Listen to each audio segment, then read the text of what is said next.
Bonjour à toutes et à tous, j'espère que vous allez bien. Moi je suis ravie de vous retrouver pour un nouveau vlog sur cette chaîne, sur les chaises qui grincent, donc ça va peut-être faire un peu de bruit. Et aujourd'hui c'est le vlog 6 de The Artist Way. J'arrive pas à croire qu'on est déjà à la moitié du challenge, enfin plutôt à la fin de la semaine, on sera à la fin du challenge. C'est passé très vite, j'ai pas l'impression que ça fait plus d'un mois que j'y suis et pourtant c'est le cas. Et du coup là actuellement on est le lundi 21 juillet et je viens de lire le chapitre puisque j'ai pas eu le temps de le faire hier. Et j'ai été très inspirée par ce chapitre, j'ai pensé à pas mal de choses et j'aimerais vous en parler. Du coup, pour l'introduire, c'est un chapitre qui s'appelle Retrouver un sentiment d'abondance et ça parle d'argent, de notre rapport à l'argent et de notre rapport au luxe. Alors par luxe, Julia Cameron, elle n'entend pas les voitures de sport hyper chères ou le fait de s'habiller dans des vêtements de marque et des vêtements de luxe, etc. Elle parle plutôt de notre propre conception du luxe. Par exemple, pour certains, ça peut être un luxe d'aller s'acheter un café en terrasse une fois par semaine. C'est mon exemple préféré parce que j'adore m'acheter des boissons et me poser en terrasse. Ça peut être un luxe pour d'autres de s'acheter des fleurs de temps en temps et les poser sur son bureau. C'est vraiment tout ou rien et ça peut être des choses un peu plus grandes selon la vie et les moyens de chacun.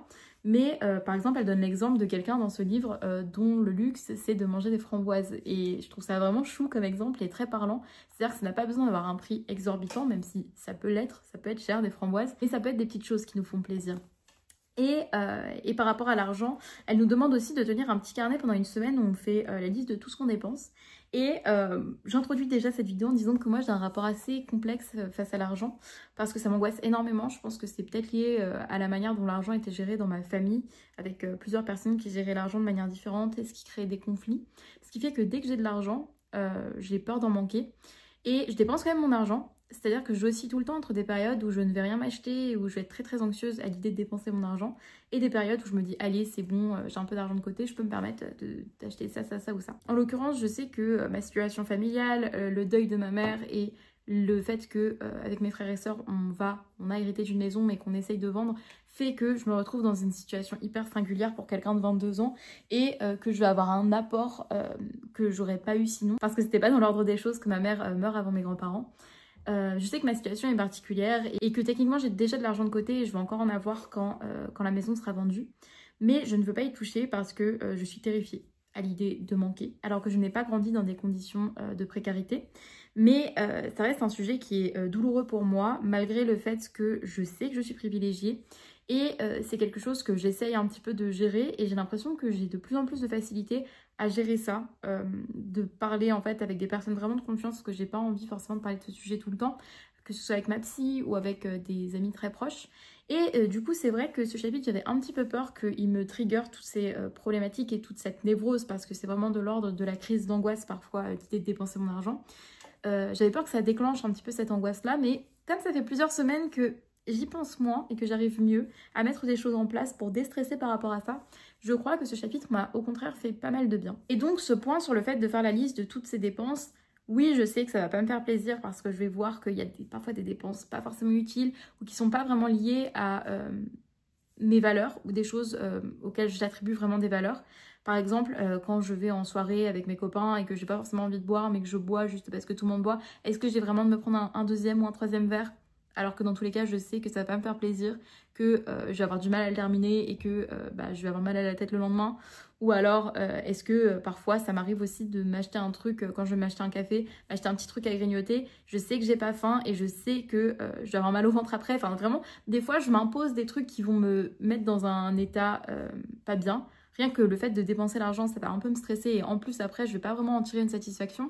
Et du coup, toutes ces dépenses-là, je peux les regarder peut-être à la fin de cette semaine quand j'aurai fait ma petite liste et me dire, tiens, sans jugement, parce qu'elle nous demande de ne pas avoir du tout de jugement par rapport à cet exercice, sans jugement, est-ce qu'il serait pas temps de mettre cet argent ailleurs, dans des choses qui me font vraiment plaisir et dans ces fameux luxes qu'elle évoque dans le chapitre.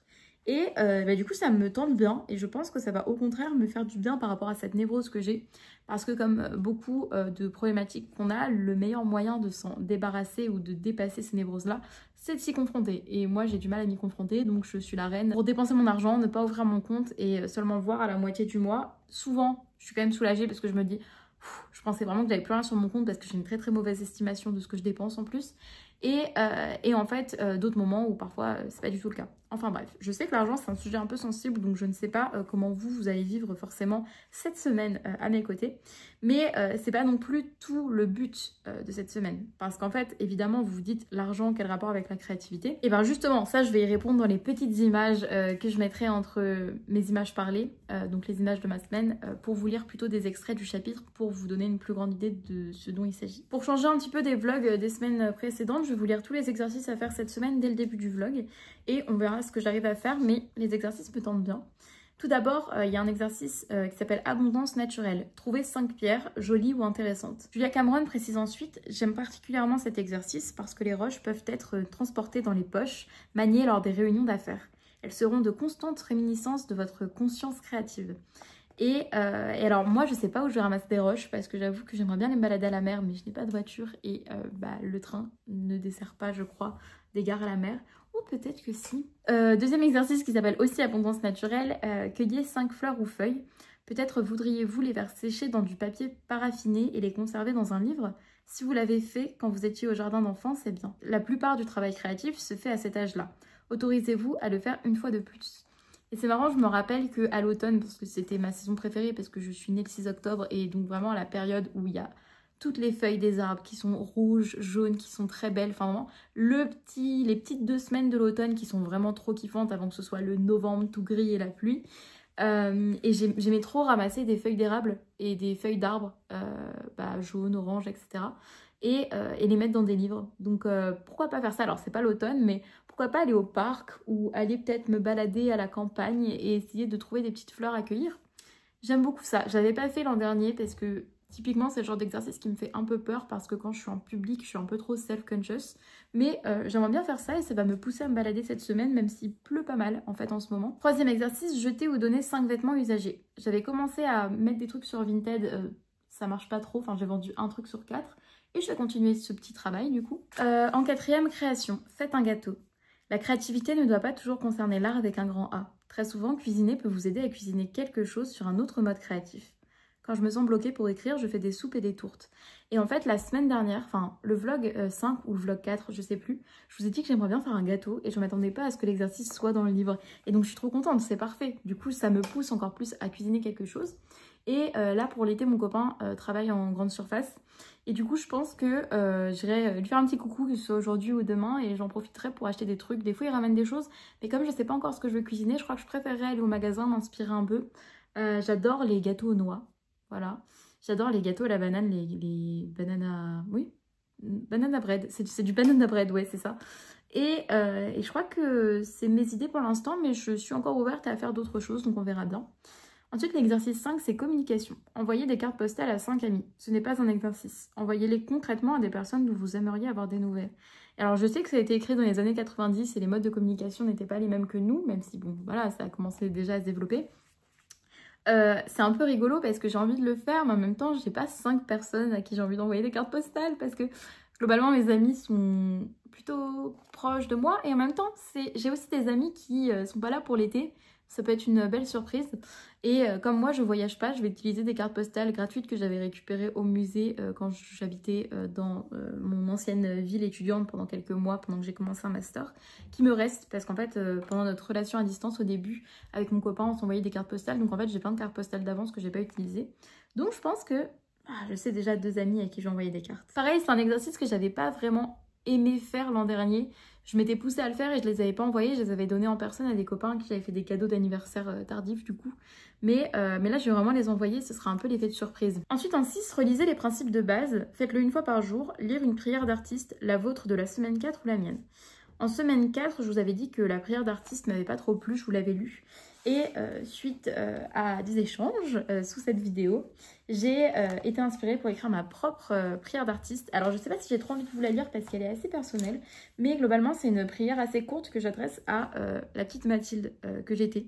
Et ça m'a rendue très émue parce que je l'ai écrite juste avant de filmer. Et en fait, je me suis rappelé du fait que, ouais, à travers ce livre, enfin cette histoire, c'est pas une histoire, mais à travers ce guide, je suis amenée beaucoup à réfléchir à l'enfant que j'étais. Et j'étais très créative, j'étais très dans ma bulle et en même temps hyper joviale et je partageais tout avec tout le monde sans aucune honte alors que bah, ça intéressait peut-être pas mes proches et je le ressentais des fois, enfin je me sentais assez seule là-dedans. Mais j'étais quand même, enfin, voilà, on n'a pas nié ma créativité quand j'étais petite, disons juste qu'elle était assez solitaire, cette créativité. Et, euh, et en fait, j'ai pensé à cette petite Mathilde que j'étais qui commençait toutes ses journées, alors sauf quand il y avait école, par mettre un costume, un déguisement en fait. J'avais un costume de fée, j'étais tout le temps en fée avec mes petites ailes, et qui cuisinait, qui faisait des gâteaux, qui inventait des histoires, qui créait des histoires avec ses poupées, qui essayait d'écrire des histoires mais qui savait pas écrire, donc qui demandait à sa sœur qui avait 2 ans de plus mais qui savait pas encore trop bien écrire non plus. Et donc c'était assez drôle.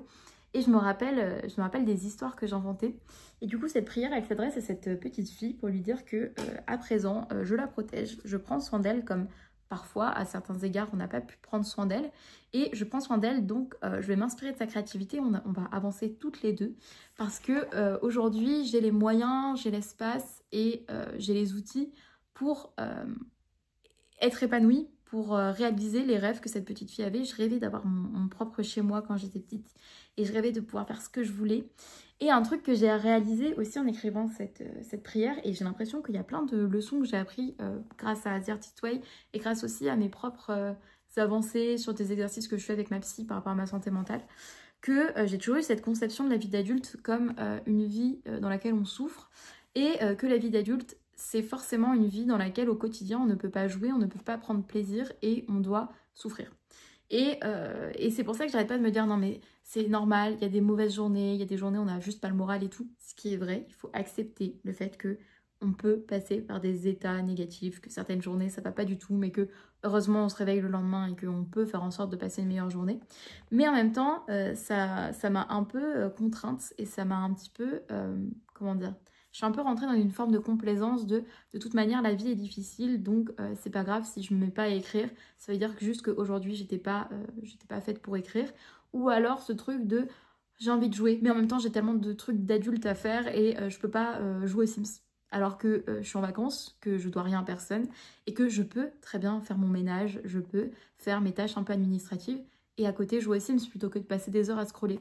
Et en fait je crois que j'ai tellement associé un truc négatif à la vie d'adulte que le fait de faire cette prière d'artiste adressée à la petite Mathilde de 6-7 ans, j'ai réalisé que bah, la vie n'a pas à être compliquée et je peux, même dans les journées où je suis fatiguée ou peut-être que je me dis ah, bah, à quoi bon, de toute façon je suis une adulte, ça sert à rien, je peux genre allumer ma DS, je peux allumer mon ordi et écrire un truc mais juste pour me faire kiffer, je peux sortir mes pastels comme je le fais depuis, je l'ai fait 2-3 fois ces dernières semaines et faire un dessin juste comme ça et me faire kiffer. Et ça m'a fait tellement de bien de réaliser que oui, je prends du plaisir à vivre en fait. Être adulte, ça veut pas dire être misérable. Et c'est trop bête comme réalisation. J'ai l'impression que le dire, j'ai l'impression qu'en le disant, je dis quelque chose d'évident. Voilà.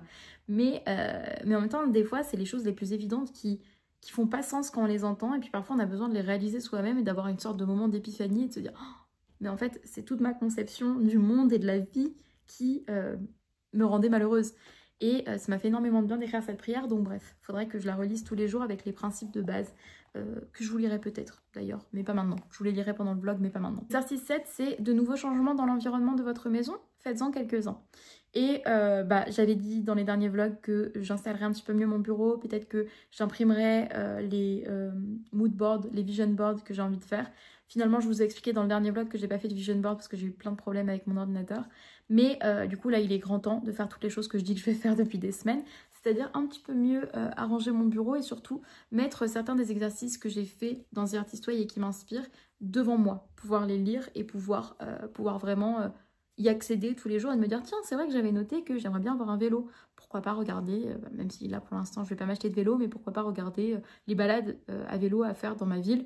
Et en même temps, je vais être à moitié sur l'île l'an prochain, donc peut-être des balades à vélo à faire autour de l'île. L'exercice 8, c'est un petit peu plus, un peu moins tangible, on va dire. Acceptation. Un nouveau flux dans votre vie, apprenez à dire oui aux extras. Et donc voir si j'ai envie de faire quelque chose, si y a un truc en moi qui me pousse à tiens, et si je reprenais la peinture. Et j'arrête pas de penser à la peinture depuis ce matin, donc ça peut être un nouveau flux dans ma vie. Ou alors reprendre la guitare, ou alors d'autres trucs que j'imagine pas encore qui peuvent me venir. Pourquoi pas. Exercice 9, de même, c'est plutôt quelque chose sur lequel il faut réfléchir. Ça s'appelle prospérité. des changements dans votre situation financière ou des perspectives de changement, de nouvelles idées, même folles, sur ce que vous aimeriez faire. Recherchez des images sur ce thème et ajoutez-les à votre classeur d'images. En fait, ça va me permettre de réfléchir parce que là, je vais avoir mon salaire en juillet parce que comme j'étais AED, que je travaillais dans un lycée, je vais être payée pour les vacances parce que j'ai un peu compensé mes heures, j'ai compensé mes heures, un peu n'a rien à faire ici, au mois de juin et au mois de juillet, début juillet.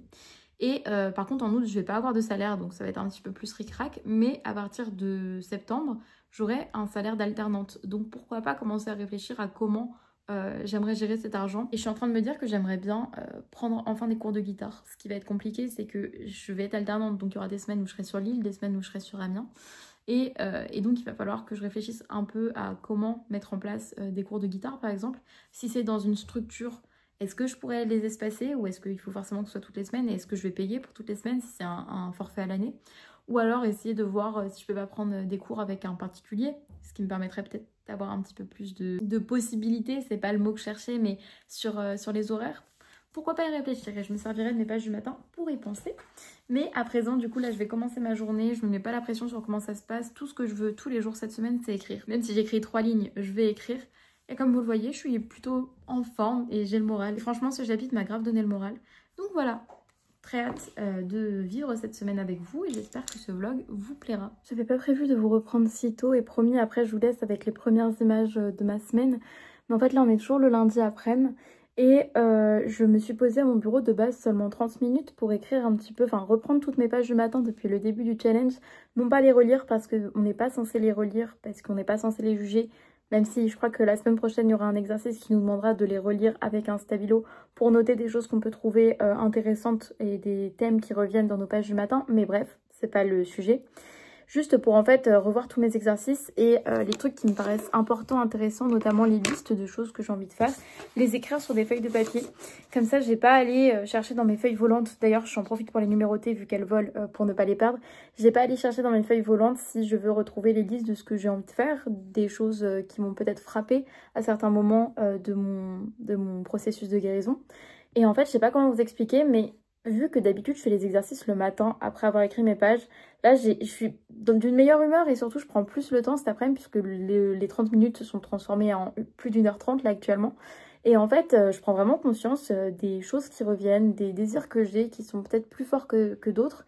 Et par exemple, je sais pas, dans beaucoup d'exercices, je répète que si j'avais la foi ou l'argent, j'essaierais de faire de la poterie, de l'escalade. Si c'était pas trop tard, j'essaierais de faire de l'escalade, de la natation. Enfin, voilà, poterie, natation, escalade, cours de guitare et cuisiner plus, c'est des choses qui reviennent pas mal, notamment, entre autres. Mais surtout, en fait, le fait de reprendre ces exercices me fait réaliser que, certes, je les fais dans des moments où je suis honnête et sincère parce que c'est le matin. Et le matin, je suis facilement stressée, même si j'adore le temps du matin. Mais le fait de tout reprendre au calme et de vraiment investir du temps là-dedans, ça me remplit de joie parce que j'ai fait notamment j'ai repris mes listes de choses que j'aime faire et que j'aimerais faire plus. Et ça me donne tellement d'idées pour un peu plus investir mon quotidien avec des choses qui peuvent vraiment me faire plaisir et qui me manquent vraiment, que j'aime vraiment. Et en fait, c'est super chouette parce que le fait de faire ce bilan et de reprendre tous mes exercices depuis le début pour voir un petit peu ce que j'ai noté ou pas, ça me permet de mieux voir apparaître, plus voir apparaître la personne qui se cache derrière ces exercices, derrière ces pages. Et en fait, je me rends compte qu'il y a plein de choses que j'aime faire. Et que pour tous les moments où je m'ennuie, où je suis coincée, alors je peux pas faire tout ça. Évidemment, s'il est 21h chez moi, je peux pas aller à la piscine. Mais il y a quand même des choses qui reviennent. Et ça me fait vraiment beaucoup de bien. La semaine 6 s'appelle Retrouver le sens de l'abondance. Julia Cameron parle d'abord du grand créateur, c'est-à-dire le Dieu qu'elle nous demande d'imaginer, et nous dit que nous avons besoin d'avoir une autre image de ce Dieu pour retrouver pleinement sa créativité et s'autoriser l'abondance.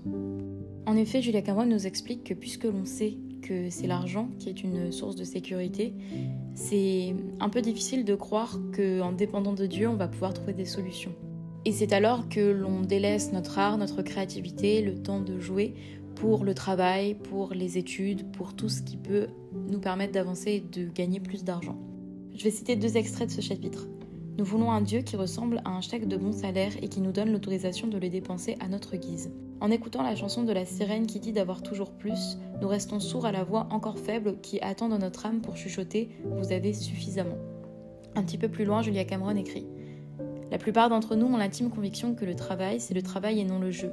Et tout ce que nous voulons vraiment faire, comme écrire, jouer, danser, est considéré comme frivole et relégué à un second plan lointain. Ce n'est pas vrai. » Julia Cameron nous demande donc de réfléchir dans nos pages du matin au Dieu auquel on aimerait croire et le mettre en comparaison avec le Dieu auquel on croit ou du coup l'absence de Dieu à laquelle on croit. Il faut s'imaginer que ce Dieu, ce créateur, cette créatrice puisse avoir des désirs créatifs pour nous, puisse vouloir nous voir créer, pour ensuite pouvoir lâcher prise et se dire que de toute façon, la création, et Julia Cameron le répète dans des affirmations, dans les principes de base, c'est quelque chose que nous devons faire, c'est inné, nous sommes nous-mêmes des créations et nous devons créer en retour. Ça peut paraître difficile à croire et je ne fais que vous parler des choses qui se trouvent dans ce chapitre, mais quand on fait ce qu'on est censé faire, l'argent vient à nous et parfois par des moyens assez étranges ou qu'on n'imagine pas forcément. C'est difficile, je trouve, de se raccrocher à cette idée, mais en même temps, elle remet certaines choses en perspective pour moi. Et j'ai décidé que dans tous les cas, j'allais me prêter au jeu, donc j'ai essayé de réfléchir à ça cette semaine.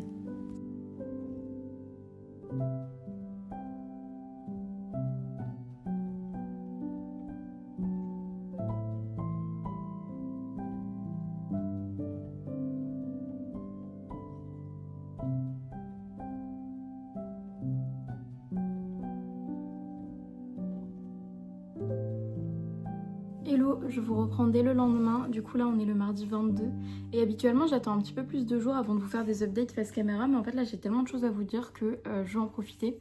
Je suis super contente parce que j'ai vraiment l'impression qu'après 5 semaines qui étaient plutôt là pour travailler sur mes blocages, sur ma manière de fonctionner, ma manière de penser, je suis vraiment en train de rentrer dans ce fameux flux dont il est question dans The Artist Way. Ce qui fait que, comme je vous l'ai dit, mes 2 objectifs de la semaine, c'est chaque jour faire du yoga et écrire. Pour écrire, hier, je me suis posée, vous l'avez vu sur les images, dans un café, et j'ai écrit 1 heure. Et je pense que c'est quelque chose qui me fait du bien de me dire, ok, j'ai une plage horaire d'1 heure, peut-être que je vais écrire pendant 1 heure entière, peut-être que, bon, je vais écrire 20 minutes et puis faire des petites pauses parce que je sais pas trop, mais en gros, vraiment, ne pas entamer autre chose pendant cette heure-là qui est vraiment dédiée à l'écriture. Et je sais très bien qu'il y aura des jours où je vais être hyper inspirée et un peu comme hier c'était le cas, écrire à fond et vraiment ne pas voir passer l'heure à force d'écrire et d'avancer dans mon histoire. Et il y aura aussi des jours où par contre ce sera très compliqué et sur les 1 heure je vais écrire 300 mots et c'est pas grave. Je veux juste en fait qu'il y ait un temps, un truc, parce que moi qui mets assez peu de structure dans ma manière d'écrire, dans mon processus d'écriture, je veux au moins qu'il y ait ça. Quand je dis que je ne mets pas de structure, ça veut dire que par exemple je n'ai pas d'objectif de mots à la semaine, je n'ai pas d'objectif de page à écrire, je ne sais pas trop comment ça va avancer. Là pour l'instant du coup finalement contrairement à ce que j'avais dit dans les anciennes vidéos, j'ai recommencé par le début, j'ai repris le début que j'avais commencé en juin et j'ai continué. Et j'ai terminé mon premier chapitre, il y aura évidemment des choses à retravailler mais je ne retravaille pas en allant parce que sinon je n'irai jamais au bout. Et j'ai commencé le chapitre 2 du coup aujourd'hui. J'ai terminé le 1 et commencé le 2. Puisque aujourd'hui j'ai refait la même chose, je suis allée dans un autre café et j'ai bu mon petit matcha latte avec un cookie au chocolat fleur de sel. Délicieux, incroyable. Et pendant 1 heure j'ai écrit, c'était un petit peu plus difficile de m'y mettre qu'hier, mais j'ai quand même réussi à trouver un peu ce flux justement, mais plutôt au bout de 30 minutes d'écriture. Les 30 premières minutes elles étaient assez difficiles, je savais pas trop ce que je faisais, où j'allais parce que je n'ai pas encore imaginé ces scènes, je sais vers quel point je m'approche, c'est-à-dire que je veux que mon personnage rencontre un autre personnage, mais au bout de quelques chapitres, je veux que les premiers chapitres ils soient à la fois introducteurs et en même temps que les moments où je me pose devant la page m'invitent à m'imaginer des scènes et à tenter des trucs et à ce que les idées me viennent en allant. Mais du coup voilà, le fait de ne pas du tout savoir où je vais, ce que je fais, en fait là hier je m'étais dit tiens qu'est-ce que je fais dans le chapitre d'après. J'ai eu une idée de mettre mon personnage et sa meilleure amie qui mangent ensemble dans la cour de la fac et je sais pas du tout ce qu'elles allaient se dire, je sais pas du tout ce qui allait se passer et là en fait au départ j'étais un petit peu bloquée et finalement il y a toute une discussion qui est un mélange de discussions que je peux avoir avec mes amis, mais aussi de choses que je sais de ces 2 personnages, de leur personnalité. Et bah tiens, j'ai inventé un crush à la meilleure amie de mon personnage, qu'elle a rencontré le week-end dernier, du coup le week-end avant le chapitre 2, enfin bref, là je rentre dans les détails précis, mais c'est juste pour vous dire que avec ce flux, bah, j'ai eu des nouvelles idées. Ces nouvelles idées, peut-être que je vais pas les garder au final, peut-être que finalement je vais voir que c'est un fil que je vais pas tirer dans les chapitres d'après et que donc ce sera juste à supprimer, à peut-être remplacer avec autre chose. Mais du coup c'est cool parce que ça me fait une nouvelle petite trame, c'est pas ma trame principale mais un nouveau truc un peu à l'arrière-fond que je vais pouvoir utiliser et rappeler au fur et à mesure des chapitres. Et donc ça va aussi me faire de la matière pour ces autres chapitres un peu transitoires entre les grandes étapes. Même si c'est pas des chapitres fillers comme on dit, c'est vraiment des chapitres qui sont censés être importants pour justement donner un peu la backstory du personnage, montrer dans quel état d'esprit elle est au début de l'histoire. Et donc c'est ce qui est aussi, je pense, de plus dur pour moi à écrire. C'est que c'est difficile d'écrire des chapitres dans lesquels il se passe pas des choses hyper marquantes mais qui sont censés témoigner de choses profondes dans nos personnages. Moi j'ai du mal en tout cas, mais c'est pas grave, il faut que j'avance et ça de toute façon je pourrais le retravailler, donc ça c'est trop cool. Et du coup, enfin bref, vous imaginez pas à quel point je suis fière là, parce que ça fait franchement des mois et des mois, enfin plus en fait. Ça fait plus d'1 an que j'ai pas pris activement un projet d'écriture vraiment au sérieux au point de vraiment me dire allez, je me fais une routine d'écriture, etc. Et bah, c'est hyper plaisant. Alors ça fait que 2 jours évidemment, peut-être que je m'emballe, mais j'ai pas envie de me déprécier, de déprécier mes accomplissements. Et donc c'est un accomplissement. Et j'ai écrit du coup hier à peu près, non je sais, tout pile 1602 mots. Et aujourd'hui je crois que j'en ai écrit 1617. Donc on tourne autour de 1610 et ça veut dire que, et je ne me mets pas la pression, mais si j'écris la même quantité de mots tous les jours ou un peu plus un jour et un peu moins un autre, ça me ferait normalement 10 000 mots cette semaine. Si au final, à la fin de la semaine, je vous dis « Ah, finalement, j'écris que 4 000 mots », c'est pas grave du tout.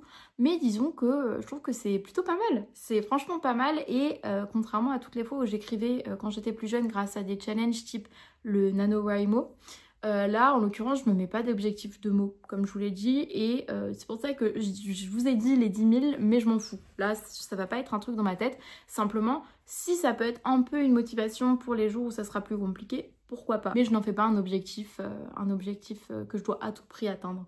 Et j'aime trop être dans ce flux-là. Et en plus de ça, ce flux, il dépasse un petit peu l'écriture de ce projet, puisque en rentrant du café hier, j'ai eu une idée de poème, et j'ai écrit un poème, genre en marchant.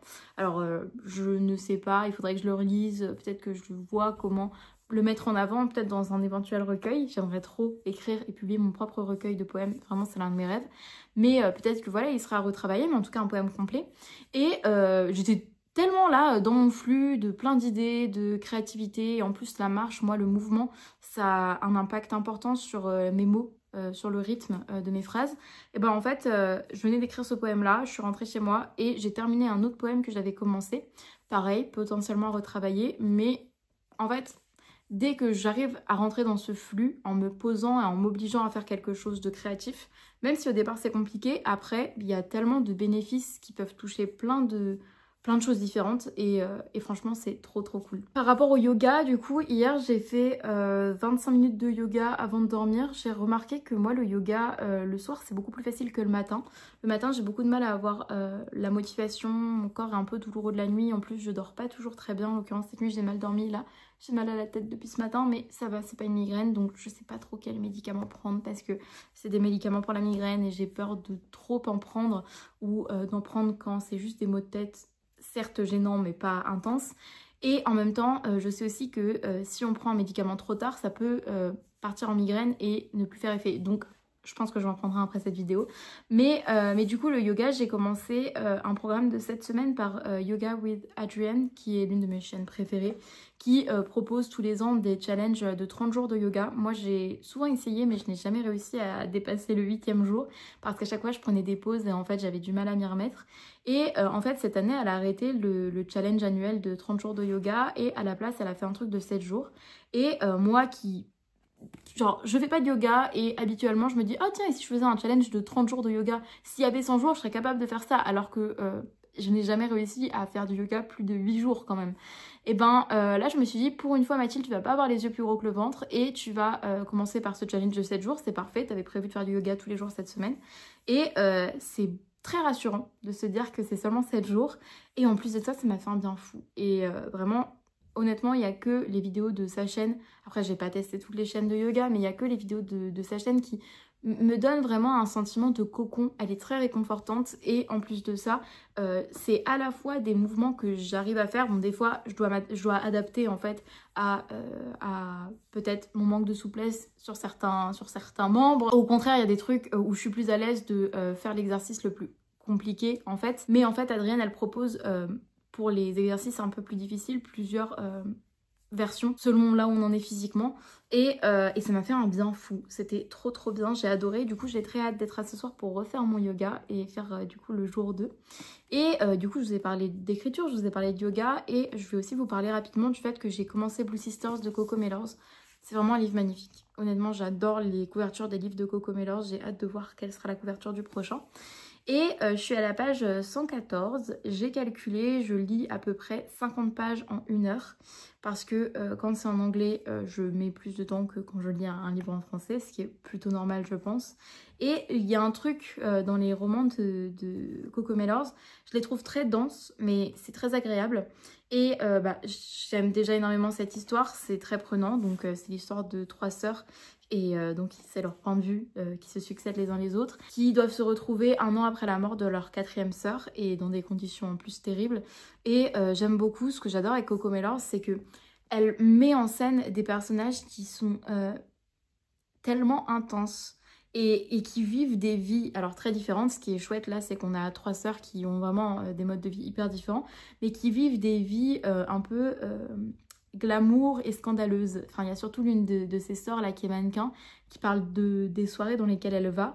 Et c'est ce qui m'avait un peu déstabilisée avec Cléopâtra et Frankenstein. Et je pense que c'est quelque chose qui a déplu à certains, mais moi j'ai fini par être vraiment embarquée dans le truc. C'est aussi une satire de cette jeunesse type Gossip Girl. Enfin, moi, des fois, je lisais ça, ça me faisait penser à Gossip Girl, mais encore plus explicite au niveau de la drogue, au niveau du sexe, au niveau de toutes ces questions-là. Et en fait, c'est un univers qui est complètement exacerbé et très loin de ce que moi je connais. Et au départ, ça peut paraître ridicule et je sais que ça le sera pour certains lecteurs. Mais moi, perso, j'aime bien. C'est parfois vraiment, on sent à quel point ça peut être malsain. Mais en même temps, elle tourne en ridicule ces personnages et ça m'est déjà arrivé d'éclater de rire en lisant ça. Donc voilà, pour l'instant j'aime beaucoup ma lecture. Et du coup, comme je lis 50 pages en 1 heure, j'ai calculé que je dois encore lire pendant 4h30 environ pour terminer le livre. Je me mets pas de rush, mais j'essaye quand même de me créer aussi une routine de lecture. Si j'ai vraiment pas envie de lire un jour, je vais pas me forcer à lire, c'est pas comme l'écriture et le yoga cette semaine. Mais ça me fait aussi du bien parce que de temps en temps, je prends vraiment pas le temps de lire et à la place, qu'est-ce que je fais? Je scrolle. Et c'est pas sain. Et quitte à avoir une activité quand je sais pas trop quoi faire, autant que ce soit la lecture plutôt que de scroller. Et du coup, voilà, j'ai hâte d'en savoir plus sur ce livre. J'ai hâte de continuer ma lecture, j'y pense beaucoup. J'ai lu 1 heure ce matin et à présent, moi, je pense que je vais aller jouer aux Sims avant de retourner dans la maison de mes beaux-parents pour nourrir le chat. Je pense qu'il y aura beaucoup d'images du chat qui s'appelle Pesto, qui est l'amour de ma vie dans cette vidéo. Mais que voulez-vous? Hello, mon trépied est en bas, donc du coup je vous tiens à la main. C'est pas forcément top pour image d'update, mais je profite du fait que mon copain soit parti nourrir le chat ce jeudi 24 juillet au matin pour vous faire une petite update, parce que comme ça je l'embête pas en parlant si lui est occupé ou écoute quelque chose. Je suis contente parce que hier j'ai pas passé une journée de folie. Alors la phrase est bizarre, mais j'ai quand même réussi à écrire et à faire mon yoga. Globalement c'est une constante depuis 3 jours et ça je suis contente. J'ai écrit un petit peu moins, j'ai écrit vers 1100 mots parce que c'était plus difficile aussi de savoir ce que j'avais envie d'écrire et ce que j'avais globalement envie de faire avec l'endroit où j'avais laissé mes personnages la veille. Parce que, comme je dis, c'est ces scènes-là que j'invente sur le tas qui sont compliquées. Donc quand je suis de base pas de très bonne humeur et pas très inspirée, c'est pas facile, mais j'ai quand même persévéré. Je suis allée quelque part. Peut-être encore une fois que ce sera modifié quand je corrigerai le roman, mais pour ça il faut l'écrire. Et du coup je l'ai écrit et hier soir j'ai fait mon 3e jour de yoga. À chaque fois j'attends le tout dernier moment de la journée. Je suis hyper crevée, je me dis non j'ai juste envie de dormir mais j'y vais. Je tiens bon et je le fais. Donc peut-être commencer à réfléchir à le faire un peu avant 23h parce que forcément il y a bien un jour où je vais tomber de fatigue et pas me rendre compte que je me suis endormie et ne pas faire mon yoga. Et là j'écris mes pages et j'ai un peu de mal avec les exercices de cette semaine, je vous avoue, je vous les ai lus en début de semaine.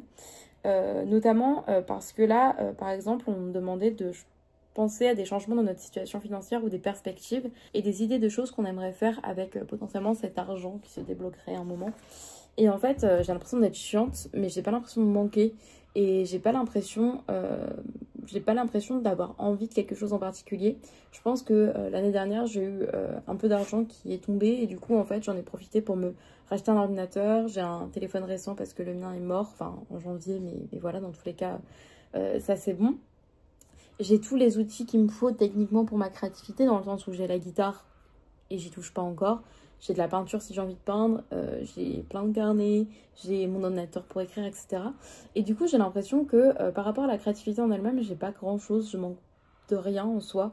Et je sais pas si c'est moi qui suis juste terre à terre et qui reconnais que j'ai ce qu'il me faut, ou s'il y a un blocage et où je ne me permets pas, je ne m'imagine pas d'avoir plus d'argent et de donc pouvoir l'investir dans des choses fun. Je sais pas si c'est un blocage ou si c'est moi qui suis juste rationnelle en fait. Et je voulais vous en parler parce que je suis en train d'écrire mes pages du matin en train de réfléchir à ça. Je vous ai posé, vous serez mieux comme ça. Enfin, surtout mon bras ira mieux comme ça. Et du coup, c'est pas évident. C'est pas évident du tout, mais c'est pas très grave. Après, il y a beaucoup de ces exercices qui sont pas vraiment des exercices tangibles. Par exemple, de nouveaux changements dans l'environnement de votre maison, faites-en quelques-uns. Et bah oui, mais moi j'aime bien la manière dont mon appart est organisé. Après, encore une fois, il y a des choses qu'il faudrait que j'achète. Techniquement, je pourrais en parler, mais enfin, je sais pas. Les cadres, les trucs que j'avais dit que je mettrais pour afficher mes affaires, ça peut être ça en soi. Mais je sais pas si je trouverais ça dans ma ville. J'ai pas de voiture, donc je peux pas aller dans des magasins alentours qui sont pas forcément facilement accessibles en bus. Ou alors, par exemple, un nouveau flux dans votre vie, apprenez à dire oui aux extras. C'est compliqué un peu à concevoir, on va dire. Quel nouveau flux il pourrait y avoir dans ma vie en ce moment, je sais pas. Bah, tout simplement le fait que je me mette au yoga, peut-être ça fait partie d'un flux. Le fait que je suis très investie en ce moment, que j'arrête pas de recréer des parties Sims parce que j'ai envie de jouer aux Sims, mais j'arrive pas à me plaire dans une partie. Peut-être que le fait que je joue plus aux Sims, c'est un nouveau flux, j'en sais rien. À voir. Après, c'est des choses sur lesquelles je vais réfléchir. Si j'ai pas de réponse tangible dès cette semaine, c'est pas grave. Le simple fait d'y accorder du temps et d'y réfléchir, je pense que ça correspond à l'exercice et que on peut considérer que l'exercice est fait. Je m'exprime mal. Sinon, voilà. Il faut encore que j'envoie des cartes postales et aujourd'hui, je fais un gâteau.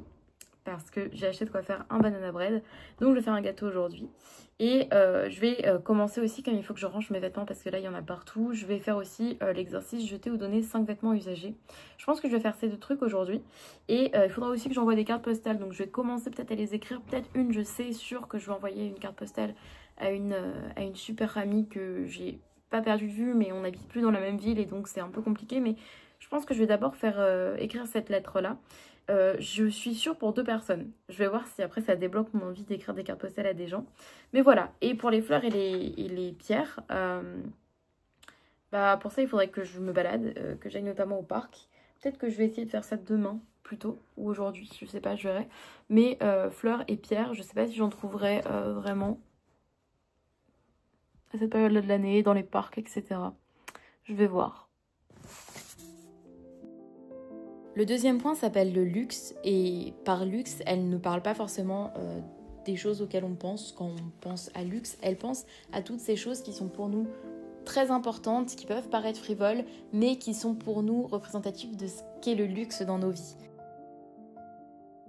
Elle donne plusieurs exemples. Pour telle personne, ça peut être des pantalons en tweed. Pour une autre personne, ça peut être le fait de s'abonner à des magazines. En s'offrant ce luxe-là, ce luxe qui nous est vraiment important et qui n'est pas forcément voilà, la chose la plus chère qui soit, c'est faire le choix de prendre soin de soi. Elle dit aussi que le temps est un luxe et que s'autoriser le temps de créer, de jouer, d'apprendre ou juste d'expérimenter, ça fait partie des luxes qu'il faut qu'on se permette quand on veut retrouver sa créativité.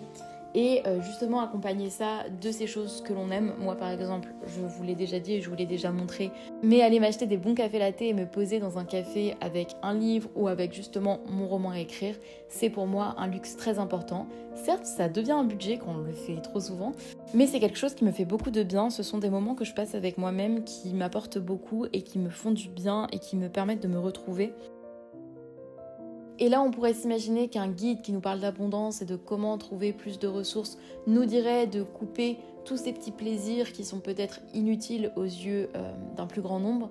Julia Cameron, elle préfère nous dire que justement, c'est important de conserver ces moments-là de luxe, ces choses que l'on aime s'acheter et qui nous font du bien. Et ça peut nous donner une telle satisfaction que ça nous permet aussi de mieux créer, de s'autoriser plus à créer ou tout simplement de prendre soin de soi au-delà justement de l'argent qu'on dépense pour ça. Je vais de nouveau citer 2 extraits. Quand nous parlons luxe, nous faisons très souvent référence à un changement de la conscience plutôt qu'à un flux. En constatant et en désirant ce qui semble le plus luxueux pour nous, en fait, nous déclenchons peut-être une augmentation de ce flux. Un peu plus loin, elle écrit « Souvenez-vous que votre artiste est un jeune et que les jeunes aiment les choses qui sont à eux. Ma chaise, mon livre, mon oreiller. » Hello, je vous reprends le samedi 26 juin et je vous fais une petite update. Du coup, je suis très contente, là c'est le soir. Et comme je me l'étais promis à moi-même, j'ai réussi pour l'instant à écrire 6 jours sur 6. Ça fait très longtemps que c'est pas arrivé, honnêtement ça paraît peut-être peu si c'est quelque chose que vous faites au quotidien, mais moi je suis quelqu'un qui va écrire et me dire allez je me motive à faire ça tous les jours, je fais ça 3 jours et puis dès que ça devient difficile j'arrête. Franchement la semaine, je suis très contente parce que j'ai fait pas mal de choses et surtout je me suis tenue au fait de faire du yoga et écrire tous les jours qui étaient mes 2 objectifs. Comme j'ai précisé dans des images précédentes, le yoga j'attends toujours le dernier moment de la journée pour le faire, ce qui est un petit peu chiant parce que du coup il y a des fois où je suis vraiment épuisée mais bon je me force à le faire à 23 h. Et c'est fou mais le fait d'avoir pris l'habitude de le faire le soir fait que ce matin je me suis dit tiens pourquoi je ferais pas du yoga, en plus j'avais l'énergie. Mais ça me paraissait pas normal parce que j'ai trop mon habitude de faire ça avant de dormir. Donc ce sera de nouveau le cas ce soir. Et vous tenez pas très droit je crois, comme d'hab, le même problème avec mon trépied, ma perche. Sinon du coup l'écriture, pour vous parler de ça un peu plus en détail, je peux pas vous dire exactement combien j'ai écrit au total parce que j'ai pas encore calculé, je ferai ça dans mon bilan de demain. Mais en gros, lundi, mardi ça s'est bien passé. J'étais vraiment dans un bon état d'esprit. À chaque fois je suis allée dans un café pour écrire. Est-ce que j'ai écrit dans un café dès lundi? Je ne sais plus. Si je crois, lundi et mardi oui j'ai fait ça. Et ça m'a fait beaucoup de bien. Et je crois que je vous en avais parlé dans mes images d'update. J'avais écrit à peu près 1600 mots. Mercredi, jeudi, c'était un petit peu plus compliqué. Mercredi, ça allait encore, mais je sentais que j'avais un peu de mal avec la scène que j'étais en train d'écrire. C'était un peu moins évident maintenant que j'ai du coup dépassé mon premier chapitre. Jeudi, c'était vraiment compliqué du coup. C'était là que c'était le plus difficile. Et en fait, j'étais chez moi. Et j'ai remarqué qu'en fait, dès que je suis dehors, j'arrive mieux à écrire. Parce que je suis moins distraite et que je me dis que voilà, je suis dans ma bulle. Il y a des gens autour de moi, je sais pas comment expliquer, mais... Enfin voilà, je vais pas me lever, faire autre chose alors que je suis dans un café. Et ce qui est chiant, c'est que du coup, ça fait beaucoup de café consommé. Même si j'en prends qu'un par session, ça fait beaucoup de boissons consommées, on va dire, pendant ces jours d'écriture. Mais c'est pas très grave. Je peux aussi aller à la bibliothèque et je pense que je ferai ça la semaine prochaine. Mais du coup, c'était assez compliqué. J'étais chez moi et j'étais pas du tout inspirée par ce que j'écrivais. Et donc, j'ai pas écrit énormément. Je sais plus combien de mots j'ai écrit. Je me suis quand même débrouillée pour écrire 1 heure. À chaque fois, je me pose 1 heure. Et en fait le lendemain j'avais un peu peur parce que je me suis dit mince ça s'est très mal passé hier, enfin très mal passé, j'étais pas inspirée. Et dans ce genre de moment je perds un peu confiance en moi et en mon projet en me disant est-ce que t'as vraiment envie d'écrire ça? Et dès que ça devient compliqué, il y a la petite voix dans ma tête qui vient tout remettre en question. Et le lendemain en fait j'ai réalisé que potentiellement ce que j'avais écrit la veille j'allais tout supprimer au moment de faire les révisions, c'est-à-dire de faire la réécriture, le travail de correction. Et je me suis dit c'est pas grave, je vais avancer un peu, j'ai pas besoin de tout décrire, tous les mouvements de mon personnage jusqu'à la scène d'après importante, parce qu'on s'en fout un peu des passages filler où c'est juste elle qui se déplace depuis la fac jusqu'à chez elle, on s'en fiche un petit peu. Là je m'en servais surtout pour décrire la ville, ce qui était le plus compliqué parce que j'ai bien l'image précise de ce que je veux pour cette ville, mais j'ai l'impression de pas avoir le vocabulaire et que c'est pas assez clair la manière dont je retranscris ça pour vraiment... Voilà, retranscrire une image. Mais c'est là du coup c'était compliqué et je me dis que potentiellement je réécrirais ça totalement ou je supprimerais ce passage-là totalement dans les prochaines versions. Et d'ailleurs, petite parenthèse, il va y avoir plein de parenthèses que je pense à vous dire des choses pendant que je vous l'explique. Enfin, ça fait plein de... J'ouvre plein de portes, j'ouvre plein de petits sujets. Je réalise que moi, quand je lis, j'arrive très bien à m'imaginer ce que décrit, enfin du moins l'univers qui est dépeint ou la ville qui est dépeinte par les auteurs et les autrices que je lis, quand ils ne m'en disent pas trop. Quand ils peuvent décrire quand même un petit peu la couleur, l'odeur, des choses un peu tangibles, mais surtout en fait, moi j'arrive très bien à m'imaginer les lieux dans les bouquins que je lis, quand c'est l'atmosphère que je capte. Et l'atmosphère qu'essaye de créer ou que veut partager l'auteur ou l'autrice est vraiment bien décrite et je sens où est mis l'accent sur ce qu'il ou elle veut qu'on comprenne de ce monde-là, un peu, de la manière dont c'est décrit, si le personnage il aime bien la ville dans laquelle il vit, ou si c'est une nature luxuriante, ou enfin, j'ai pas besoin de beaucoup de détails justement pour me faire mon film intérieur. Et au contraire, quand je suis inondée de détails à la lecture d'une ville, d'un lieu, d'une pièce, j'arrive plus à m'imaginer parce que je me dis ok, là l'auteur ou l'autrice il a une idée très très claire de ce qu'il est en train de décrire, tellement claire que j'arrive plus à rien imaginer. J'ai besoin d'avoir moi quand je suis lectrice un champ des possibles un peu, enfin je veux dire la place de moi-même, m'imaginer des choses et mettre les choses que je vois, les projeter un peu sur le récit et créer un peu, alors ça me rappelle un peu Proust et les journées de lecture. Carnet de lecture, je sais plus, non, journée de lecture. Le fait que l'œuvre, c'est pas tant voilà, ce qui est forcément décrit dans le bouquin ou ce qu'imagine l'auteur, mais c'est ce que ces mots provoquent en moi et du coup un peu l'image mentale que je me fais de ce qui est décrit. Je ferme cette parenthèse juste du coup pour vous dire que ça m'a un peu aidé de me rappeler ça et que quand j'écrirai d'autres passages qui concernent cette ville et qui concernent l'architecture, cette ville qui n'existe pas, qui est une sorte de mélange des villes dans lesquelles moi-même j'ai vécu, donc c'est un peu particulier parce que j'étais quand même très inspirée par Le Havre, où j'ai vécu un petit peu en début d'année. Et en fait, quand je réécrirai ça, j'aurai ça en tête, de me dire j'ai pas besoin d'en dire trop, tant que je travaille un peu l'atmosphère et que j'arrive quand même à mettre un peu de cette magie, je sais pas si c'est du réalisme magique, mais du moins ce côté très fantastique dans ces bâtiments, dans ces lieu que j'imagine, tant que j'arrive à retranscrire ça, ce sera le plus important. Et du coup le lendemain, vendredi, hier, j'ai fait mon artist date, je vais vous en parler après, peut-être un peu plus tard parce que mon copain va rentrer, parce qu'il est parti nourrir le chat, donc voilà, peut-être que je ferai une petite pause dans ce que je vous raconte. Hier, finalement j'ai pris la scène d'après. En fait, je me suis un peu dit, meuf, on n'a pas besoin de décrire tous les parcs, toutes les rues, on s'en fout. Et je me suis posée avant mon artist date, j'avais 1 heure en fait, j'avais vraiment qu'1 heure et il fallait que je parte vite pour aller à un rendez-vous que j'avais du coup pour mon artist date. Du coup j'ai écrit pendant 1 heure et c'était vraiment un peu le rush et j'avais mon café pistache avec moi et j'ai écrit et le fait d'être dans ce rythme-là un peu soutenu, ça m'a beaucoup aidé et ça m'a permis vraiment d'être concentrée sur ce que j'écrivais. Je me sentais inspirée et je vais vous parler un petit peu du sujet quand même après. Mais j'ai de nouveau en 1 heure écrit, alors que j'étais hyper inspirée, j'avais l'impression d'écrire genre énormément plus que d'habitude. J'ai encore écrit à peu près 1600 mots, peut-être un petit peu plus. Et quand je suis du coup, je remarque ça, quand je suis bien inspirée, bien dans le truc, bien dans mon texte et que je suis dans un flux en fait de création, j'écris en 1 heure 1600 mots. Je ne me mets pas la pression par rapport au nombre de mots que j'écris, je suis pas dans le rush. Je me rappelle que dans les camps nano que je faisais avant, parce que quand j'étais ado ça m'aidait les camps nano d'avoir vraiment un objectif de mots à respecter chaque jour, même si j'ai réussi le camp nano une seule fois. Je sais que je m'en foutais complètement de la qualité de ce que j'écrivais, j'étais 100% concentrée sur mon nombre de mots et à la fois ça m'a aidé, même si j'ai jamais vraiment terminé un projet, mais ça m'a aidé à avancer bien dans des projets, même si bon voilà, après je travaillais plus là-dessus. Mais en même temps ça a fait ce truc où j'étais tellement peu attentive à ma prose et à ce que je racontais que c'était beaucoup de trucs qui allaient me servir à rien au moment de la correction. Parce que ça me correspondait pas du tout et que j'avais pas vraiment trouvé le rythme de ce que je voulais écrire, j'étais juste en train de vomir des mots sur la page.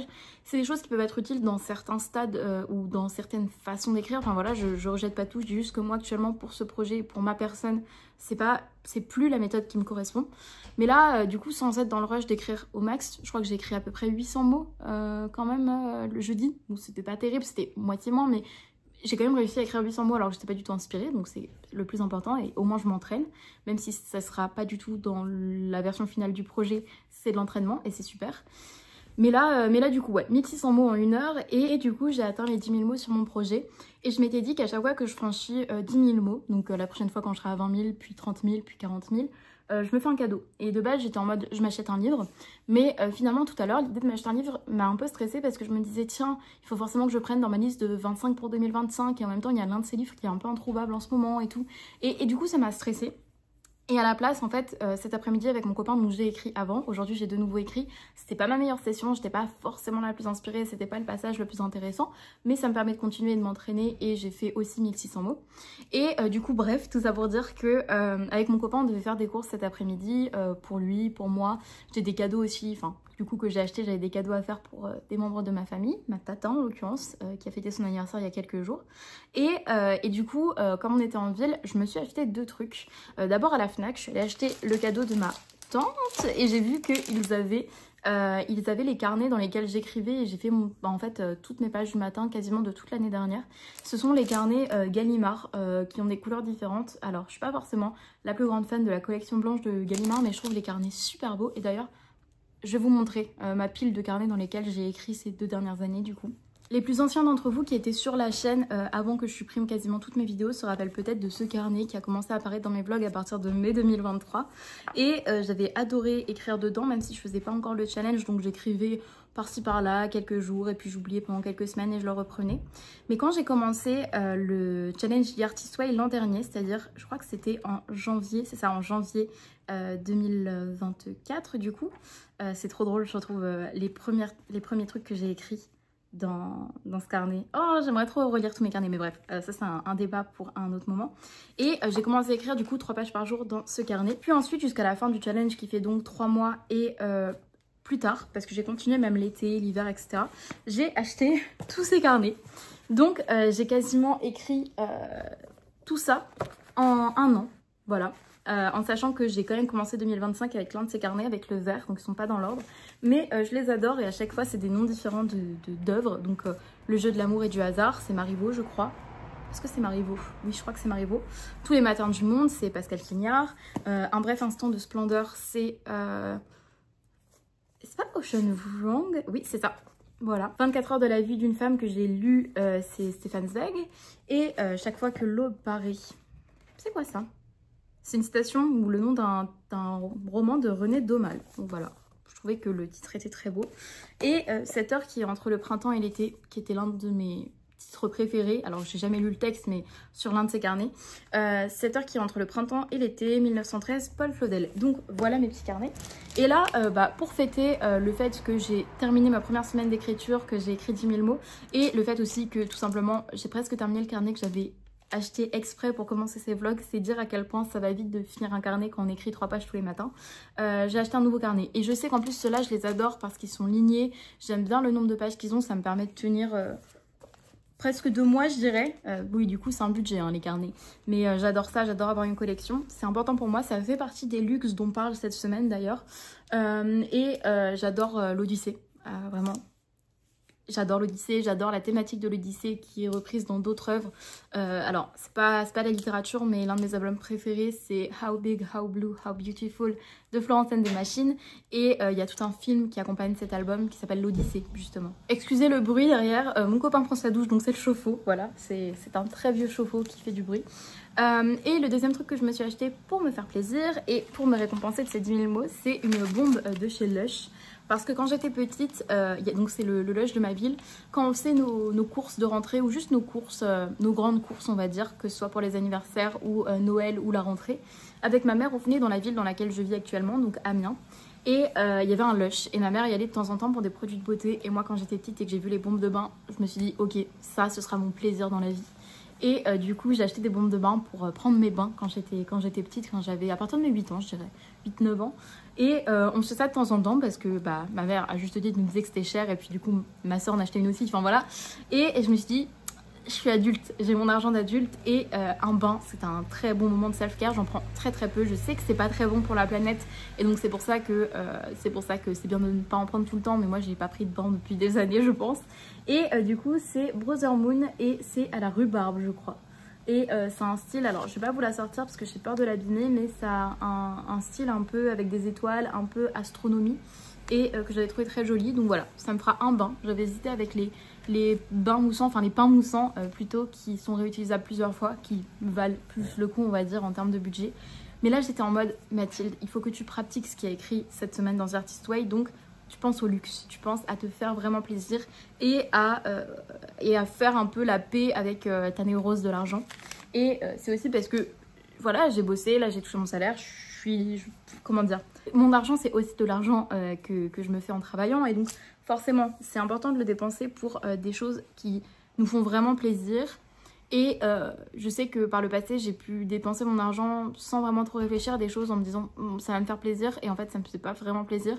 Et là j'apprends plus à savoir ce qui me fait du bien et je suis tellement fière en fait cette semaine d'avoir réussi à faire tout ce que je vous ai dit que je voulais marquer le coup et je suis trop contente. Et du coup voilà pour mes petits achats. Je crois que j'ai à peu près fait le tour. Là ce soir je vais du coup passer la soirée toute seule parce que mon copain voit des potes et j'avais envie de passer du temps toute seule. Parce que par rapport à ce que je vous ai dit aussi les semaines passées, je suis en train de faire le montage du vlog de la semaine dernière. C'est vrai que je vous parle beaucoup de santé mentale parce que ces vlogs-là, ils viennent en même temps que le fait que je fasse une thérapie cognitive et comportementale. Et en fait, je me rends compte à quel point The Artist Way, et j'en ai parlé 1000 fois, donc voilà, je vais pas reparler de ça encore et encore. Mais The Artist Way, ça me fait aussi découvrir des choses très profondes par rapport à moi. Ça fait des années que j'ai l'impression de me dire que je suis quelqu'un qui a suffisamment conscience de mes problèmes et donc la thérapie ne m'aide pas. Qui pense tout savoir à propos de mes problématiques et en fait ça m'apprend tellement de nouvelles choses sur moi, sur les problèmes vraiment tangibles sur lesquels travailler et d'un coup je me rends compte que ok, je me prenais pas pour de la merde. On attend que ça passe. Je me prenais pas pour de la merde à penser que j'avais vraiment déjà compris tout ce qui se passait en moi, dans ma tête, etc.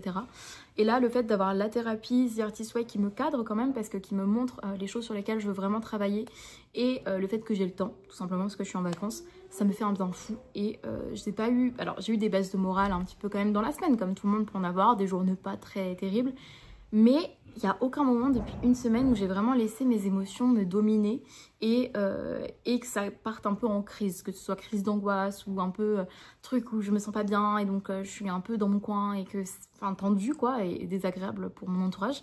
J'ai pas eu du tout de moment comme ça. Ça peut paraître bête mais moi je m'en félicite parce que c'est quelque chose avec lequel je vis tous les jours et donc c'est compliqué habituellement. Et j'arrive tellement mieux à me gérer toute seule et ça fait un peu plus d'une semaine maintenant mais... Voilà, il faut quand même se féliciter, même si ça fait que un peu plus d'une semaine. Et je sais qu'il y aura évidemment des moments plus difficiles, des moments où l'écriture pendant plusieurs jours ça va pas bien se passer, donc je vais vraiment me questionner. Mais le fait d'avoir cet objectif simple de 7 jours, une semaine, alors que d'habitude je me mets des challenges trop grands en mode ouais je vais écrire tous les jours pendant un mois, ça tient jamais quasiment.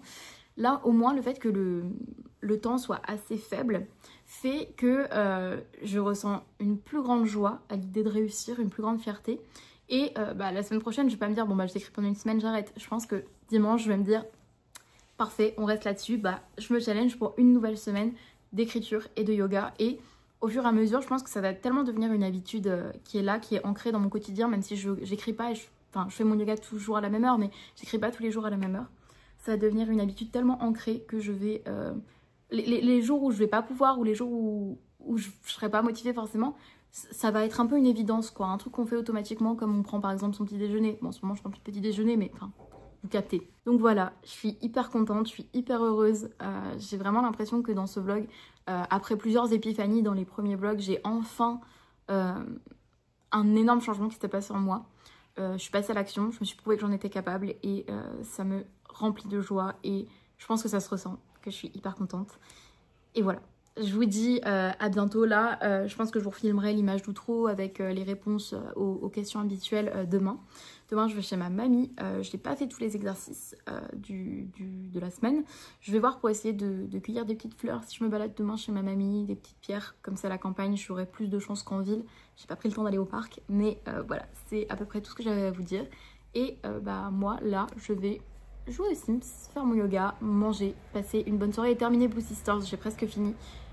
Un livre magnifique, l'une de mes nouvelles lectures préférées ce mois-ci, je lis que des bangers, donc voilà. À toutes, je sais jamais comment finir mes images. Je suis en train de terminer Blue Sisters et je peux juste mettre dans ce vlog ma tête pendant que je termine Blue Sisters pour témoigner du fait que c'est vraiment un roman incroyable et que je suis très émue et il me reste genre 20 ou 30 pages.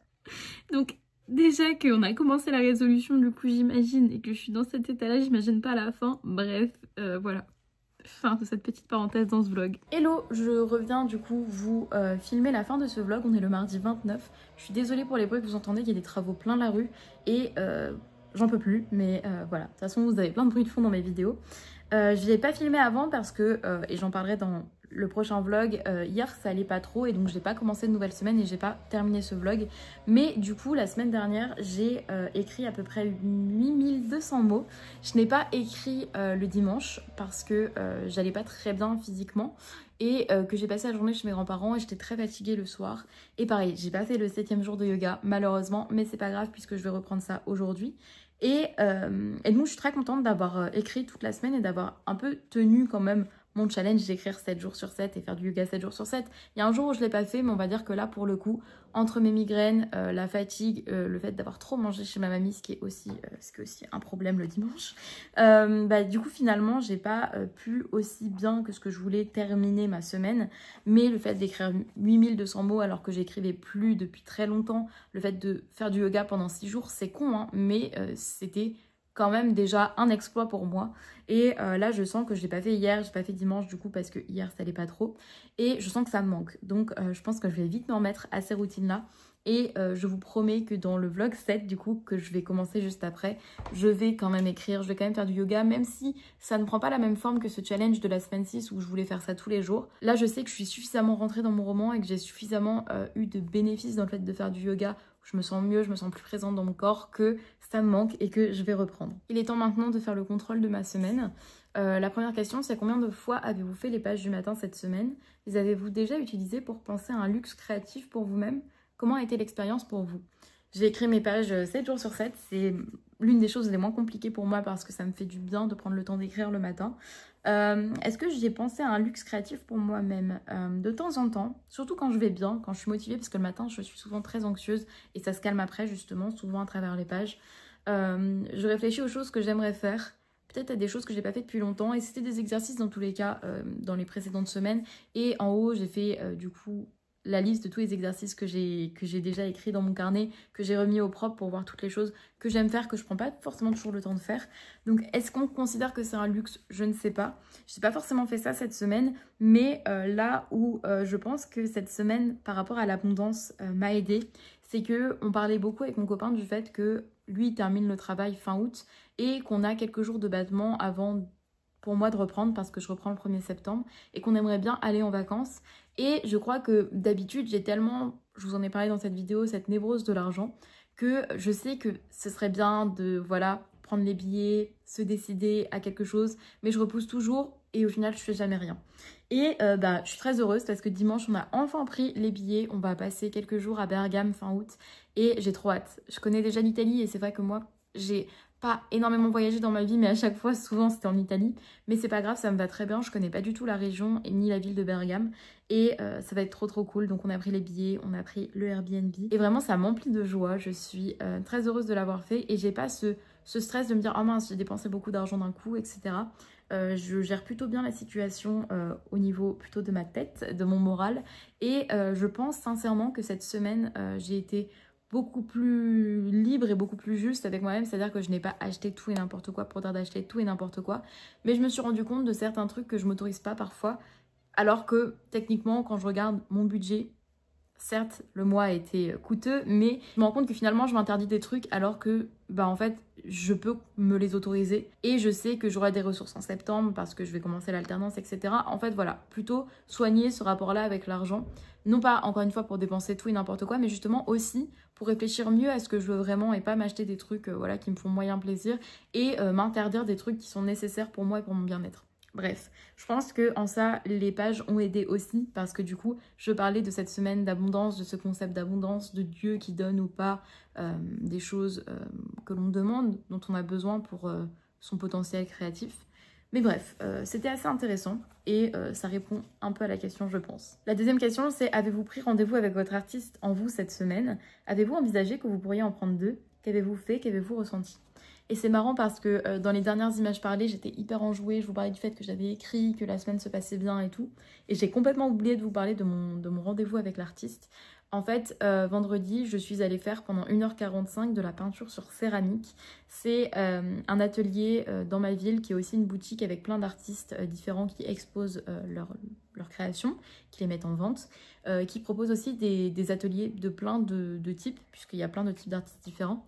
Et là, j'y suis allée en sachant que je dessine assez mal et que je tiens assez mal mes stylos, etc. Et il y avait 2 autres personnes qui dessinaient très bien, qui ont fait des trucs très beaux, mais qui sont 2 personnes déjà habituées, qui ont déjà fait des séances, etc.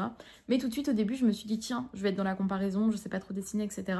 Mais la dame qui du coup, organisait l'atelier, l'artiste qui organisait l'atelier, était très gentille, m'a bien expliqué comment faire. Et finalement, ça a été vraiment un moment où pendant 1h45, j'étais dans ma bulle, quoi. Quand il y avait des gens qui rentraient dans la boutique, qui disaient bonjour, je les entendais à peine. Alors je répondais quand même au bout d'un moment, mais souvent un peu après, parce que j'étais dans ma bulle, concentrée sur ce que je faisais. Donc j'ai fait des traits, des trucs un peu abstraits, géométriques, mais vraiment juste pour me détendre. Et j'avais vu une vidéo sur TikTok qui parlait de l'art-thérapie et un truc qu'on appelle alors en anglais, les Zentangles, donc les triangles zen.